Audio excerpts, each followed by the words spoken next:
Thus it is that the duty of every householder to install the deity of the Lord at home and to begin the process of worshiping along with all of his family members.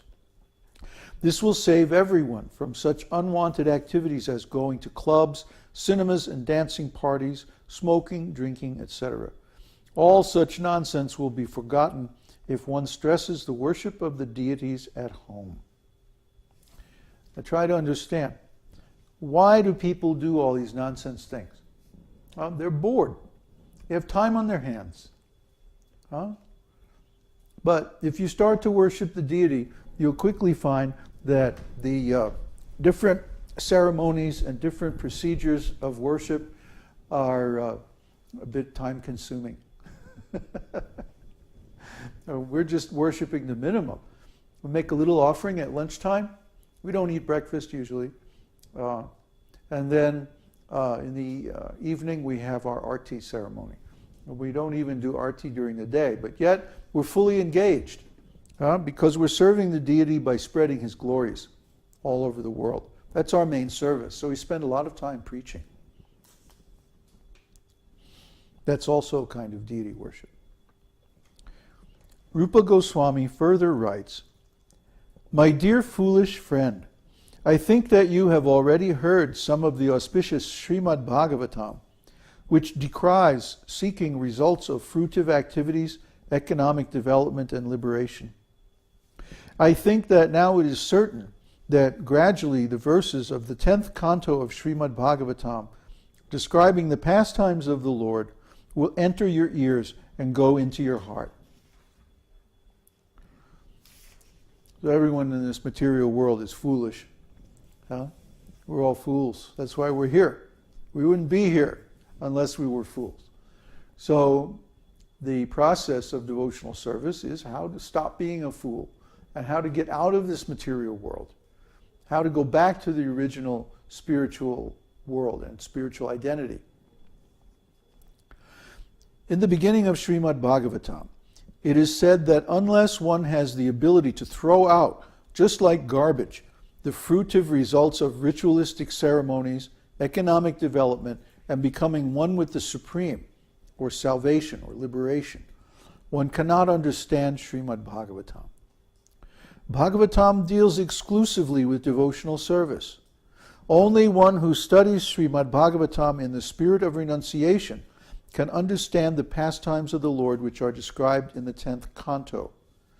In other words, one should not try to understand the topics of the 10th canto, such as the Rasa Leela, love dance, unless he has spontaneous attraction for Srimad Bhagavatam. One must be situated in pure devotional service before he can relish Srimad Bhagavatam as it is. See, for example, in India, there are people who go around and they recite Srimad Bhagavatam as a professional engagement. They get paid and everything for this. And usually, to save time, they skip over all those troublesome first 9 cantos and they just go direct to the 10th canto, which is the pastimes of the Lord.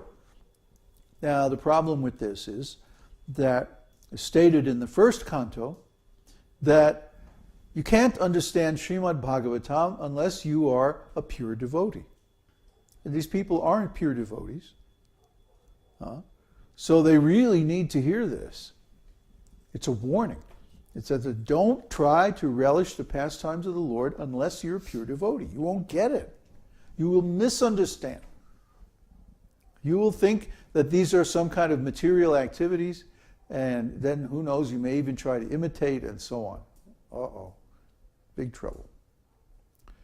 So the first 9 cantos are there to gradually train us in devotional service so that we can understand the significance of Krishna's pastimes in the 10th canto.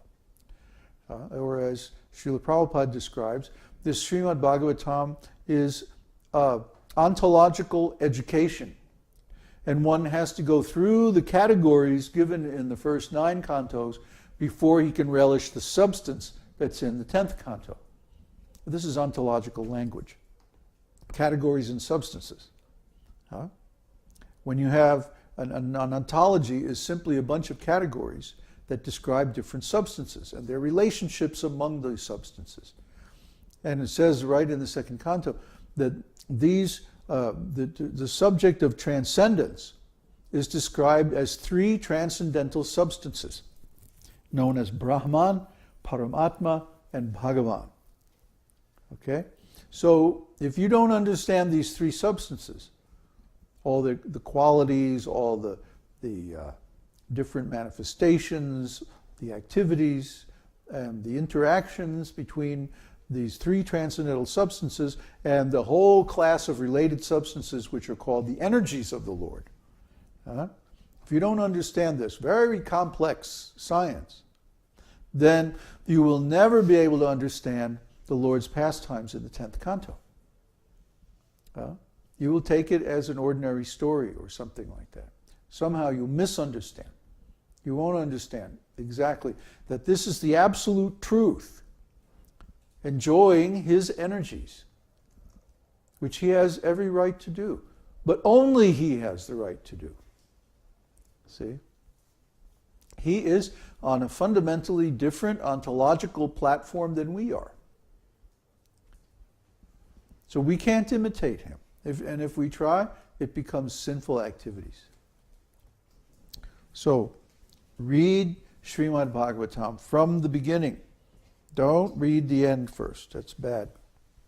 Very bad for your spiritual life. In the above two verses of Rupa Goswami, there are some metaphorical analogies that indirectly condemn the association of materialistic society, friendship, and love. People are generally attracted to society, friendship, and love, and they make elaborate arrangements and strong endeavors to develop these material contaminations. Wonderful. But to see the Sri Murtis of Radha and Krishna is to forget such endeavors for material association. Rupa Goswami composed his verse in such a way that he was seemingly praising the material association of friendship and love, and was condemning the audience of Sri Murti or Govinda. This metaphorical analogy is constructed in such a way that things which seem to be praised are condemned, and things which are to be condemned are praised. The actual import of the verse is that one must see the form of Govinda if one at all wants to forget the nonsense of material friendship, love, and society. In other words, it's sarcasm. Do you really want all of this material nonsense? Well, fine. Then don't go see the deity of the Lord. Just go right ahead on with all your stupid nonsense. Because once you see this form of Krishna, you'll forget all this nonsense. So, Srila Rupa Goswami has similarly described the transcendental nature of relishing topics concerning Krishna.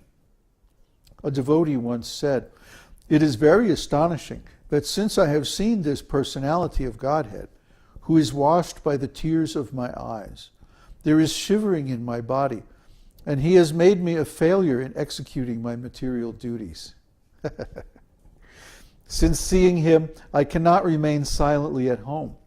I wish to go out to him always." The purport of this statement is that as soon as one is fortunate enough to contact a pure devotee, one must be anxious immediately to hear about Krishna, to learn about Krishna, or in other words, to become fully Krishna conscious. So as soon as you come in contact with this science of devotional service, you should be like all over our site. Let me read all these books. Let me study all these courses. Wow, let me watch all these darshans, all these kirtans. Let me hear everything. Let me understand everything. Whew. You won't be able to execute your material duties properly. You'll become forgetful. Oh, I was supposed to be at work now. Oh, yeah, I was reading Srimad Bhagavatam and I forgot everything. Oops.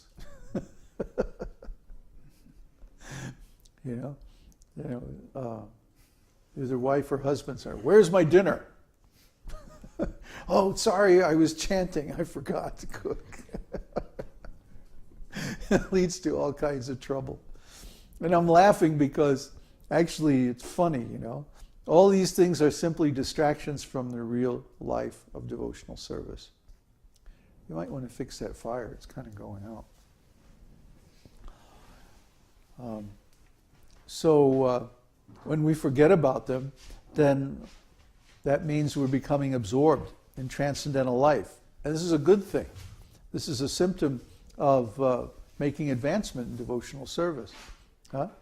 So one should actually, again, I'm reversing, see? Just like Rupa Goswami in his verse.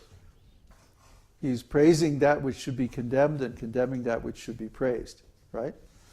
So I'm reversing like in the same mood. Get it? Not really. Okay. Anyway, so if one becomes really advanced, you'll forget everything. Anyway, Hare Krishna. Srila Rupa Goswami. Similarly, there is a statement about hearing and chanting